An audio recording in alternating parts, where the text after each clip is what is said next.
Start करेंगे reasoning का आज हमारा क्लास फर्स्ट का टॉपिक रहेगा सिटिंग अरेंजमेंट।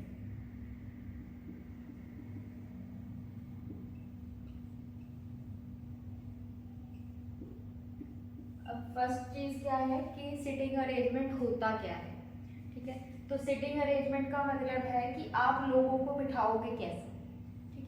आपको आगे क्वेश्चंस कैसे मिलेंगे कि आपको पर्टिकुलर कुछ स्टेटमेंट्स दे रखी है, आपको उन लोगों को उस स्टेटमेंट के अकॉर्डिंग बिठाना है।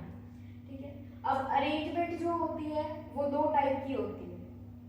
First one is close arrangement,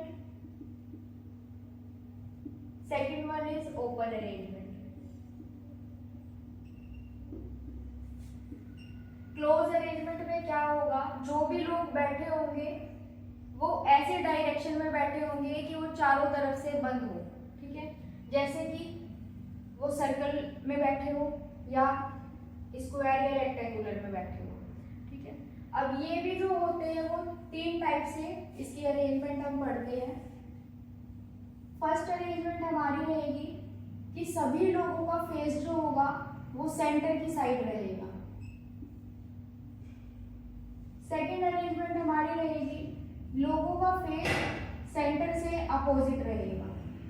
ये जो एरो है ये रिप्रेजेंट करते हैं पर्सन्स के फेस को।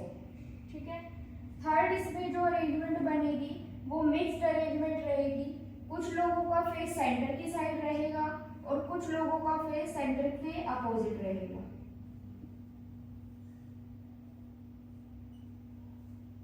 ठीक है, इसके बाद ओपन अरेंजमेंट की अगर बात करें तो ओपन अरेंजमेंट में भी हम दो टाइप के अरेंजमेंट पढ़ते हैं। मेनली इसको रो और कॉलम में हम लोगों को बिठाते हैं। लोग या तो रो में बैठेंगे या कॉलम में बैठेंगे।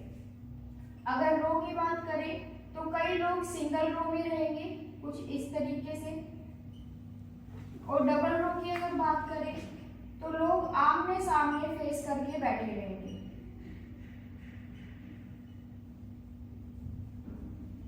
तो ये सिंगल अरेंजमेंट और डबल अरेंजमेंट का कंसेप्ट है। ठीक है, दोनों ही अरेंजमेंट को सोल्व करने के तरीके अप्रोक्सीमेटली सेम रहते हैं। ठीक है, अब हमें कुछ बेसिक टर्म्स के बारे में पढ़ना है कि क्वेश्चंस में कुछ बेसिक टर्म्स यूज होती है जिनके बारे में हमें पता होना चाहिए। अगर वो टर्म्स हमें नहीं पता है तो क्वेश्चन सोल्व करने में हमें दिक्कतें आएंगी, क्योंकि हमें स्टेटमेंट हमें समझ नहीं आएगी कि वो बोलना क्या चाह रही है। तो कुछ बेसिक टर्म्स हमें पढ़नी होगी।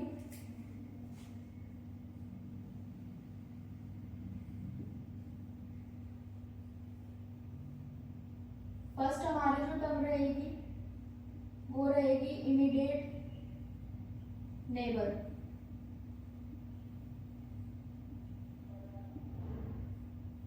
इमीडिएट नेबर का मतलब है पड़ोसी या फिर निकट।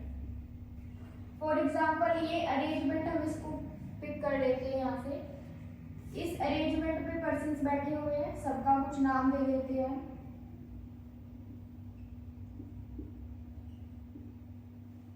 अब अगर आपसे स्टेटमेंट कहे कि who is the neighbour, who are the neighbour of A, A के इमीडिएट नेबर कौन है, तो ए का इमीडिएट नेबर एच है और बी है। ऐसे ही अगर आपसे पूछे who are the immediate neighbour of D, D का इमीडिएट नेबर कौन है, तो डी का इमीडिएट नेबर ई होगा और सी होगा। ठीक है, जो भी उस एलिमेंट के आसपास जो होगा फर्स्ट पर्सन उसके राइट हैंड और लेफ्ट हैंड का, तो वो उसका इमीडिएट नेबर रहेगा। ठीक है, ऐसे ही हमारी जो दूसरी टर्म होती है वो होती है बिटवीन। ठीक है, अगर आपसे पूछे who is the between of H and B, तो आपका आंसर क्या होना चाहिए कि एच और बी के बिटवीन कौन है, तो एच और बी के बिटवीन ए है। ठीक है, तो यहाँ से बिटवीन का समझ आ गया। ठीक है, तो ऐसे ही नेक्स्ट हमारी जो टर्म है वो है नेक्स्ट टू।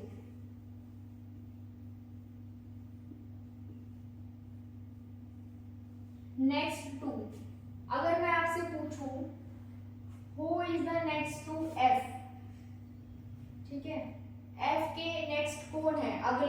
अगले स्थान पर कौन है। तो हो सकता है कि हम क्लॉकवाइज पढ़े या फिर हो सकता है कुछ लोग उसको एंटी क्लॉकवाइज पढ़े, ठीक है। लेकिन हमें यहाँ पे समझने की जरूरत है नेक्स्ट टू और इमीडिएट नेबर हमारा सेम होता है, ठीक है। इमीडिएट नेबर का मतलब ही नेक्स्ट टू है या फिर नेक्स्ट टू का मतलब ही इमीडिएट नेबर है, ठीक है। अगर मैंने आपसे पूछा who are the next to of F, ठीक है, तो एफ का इमीडिएट नेबर कौन था, जी एंड ई, तो हमारा नेक्स्ट टू भी जी एंड ई ही रहेगा। अगली हमारी टर्म है अपोजिट। अपोजिट का मतलब विपरीत, ठीक है। अपोजिट का मतलब है विपरीत। अगर मैं आपसे पूछूं कि ई के विपरीत कौन है तो आप क्या बताओगे, ई के विपरीत ए है। अगर मैं आपसे पूछूं कि सी के विपरीत कौन है तो सी के विपरीत जी है, ठीक है। ऐसे ही अगली हमारी जो टर्म है फेसिंग। फेसिंग को हिंदी में बोला जाता है सम्मुख, ठीक है। अगर मैंने आपसे पूछा कि थोड़ा क्लियर कर दो,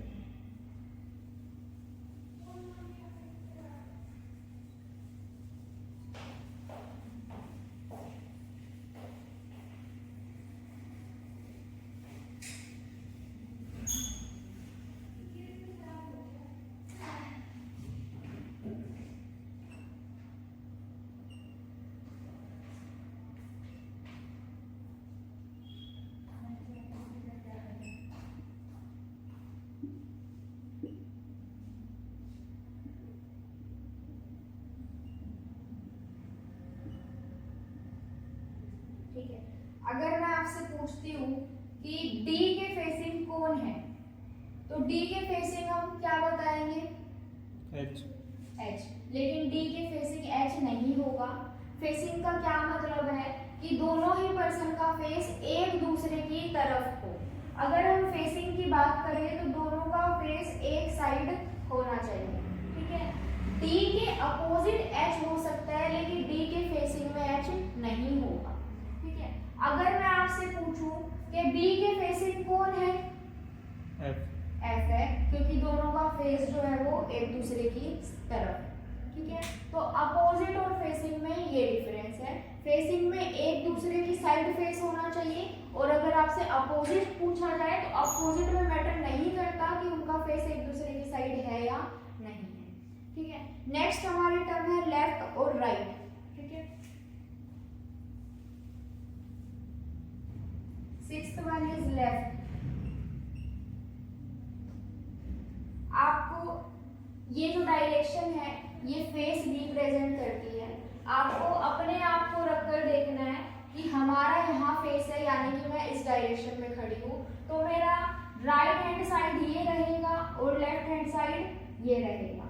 तो कोई भी अगर आपसे पूछे कि जी के लेफ्ट पर कौन है तो आपका आंसर क्या रहेगा, एच रहेगा।